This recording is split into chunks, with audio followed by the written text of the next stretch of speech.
human body proportions. In this video lesson, you will discover the classical human body proportions that every fine artist must know. This knowledge will help you to draw realistic human figures not only from life, but also from your memory and imagination. Without knowing the proportions of the human body, it's almost impossible to avoid mistakes in figurative art. So let's begin one of the most important lessons in this course. I will do a quick sketch of a standing male figure. The vertical line that runs through the middle of the figure, from top to bottom, is called the medial line. It is the central axis of the figure. The medial line divides the body into two equal halves, left and right. Let's divide the figure's height in half. I'm using a pencil to measure this proportion. The mark in the middle coincides with the pubic bone of the pelvis. The top half is also divided into two equal parts. Once again, I'm using a pencil to indicate the division. This line marks the location of chest and goes through nipples of a male chest. The top quarter of a figure's height is also halved.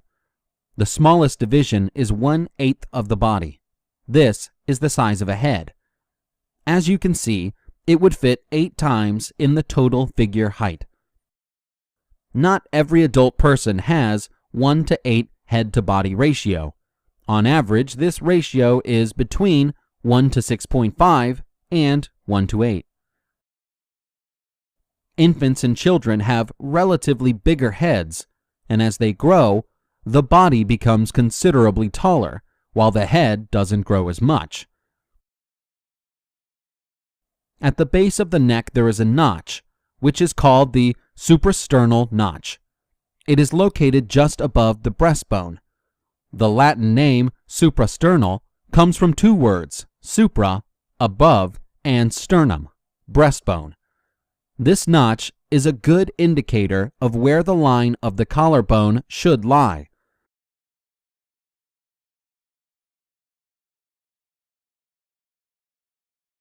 The distance between the upper edge of the rib cage and the lower end of the breastbone is equal to the height of the head.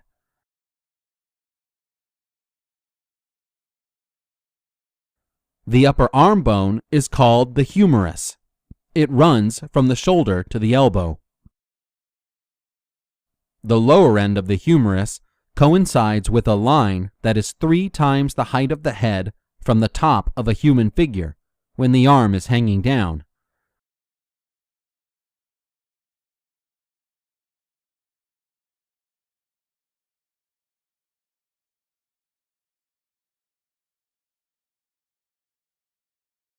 The wrist's position is on the same level as the pubic bone, halfway up the body.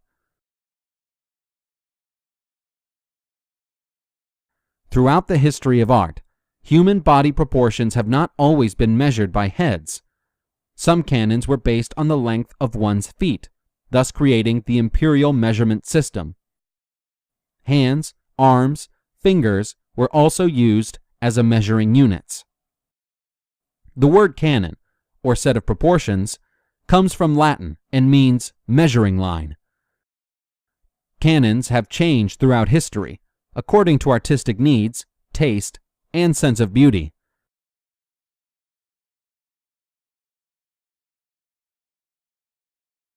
In ancient Egypt, artists used feet as a measuring unit, while the head fit into the body 8 times. Early Greek art had a 7.5 head canon, while later classical Greek art shifted to 8 heads, making legs longer to create an athletic body structure. In the Renaissance, artists rediscovered the classical canons and developed their own. Old masters like Vitruvius, Leonardo da Vinci, Albrecht Dürer, and many others were fascinated by the human body and studied its proportions with a great thirst for knowledge. Let's come back to the drawing. Here is a male figure in profile. It has been drawn in the same 8-head canon as the previous one.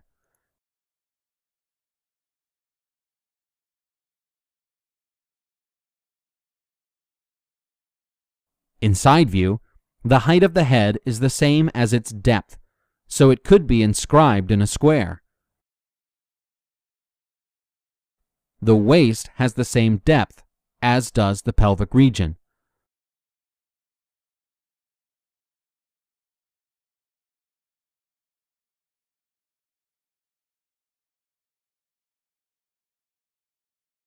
There are many more proportions, which we will cover in later video lessons. Here is a bonus tip for you.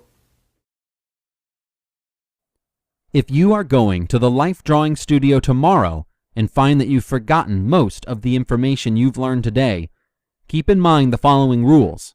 They will ensure your figurative artwork is well proportioned. 1.